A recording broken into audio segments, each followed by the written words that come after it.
ధర్మ సందేహం. భోజనాన్ని ఎలా తీసుకోవాలి? ఆచమనం చేసిన తర్వాతనే భోజనాన్ని తీసుకోవాలండి. అన్నమునకు నమస్కరించి భోజనం చేయాలండి. ఆహార పదార్థాలను చూసి చిరాకు పడకూడదండి.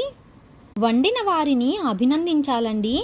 అప్పుడే బలాన్ని, సామర్థ్యాన్ని భోజనం మనకు అందచేస్తుంది. లేనిచో వికటిస్తుందండి. భోజనం మధ్యలో లేవటము, మాట్లాడటము చేయకూడదండి. ఎంగిలి అన్నాన్ని ఇతరులకు వడ్డించకూడదండి.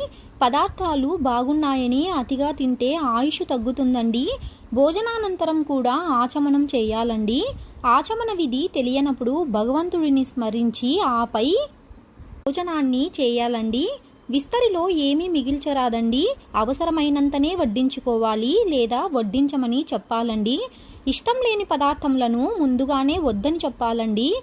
అన్నమును వృధా చేయకూడదండి.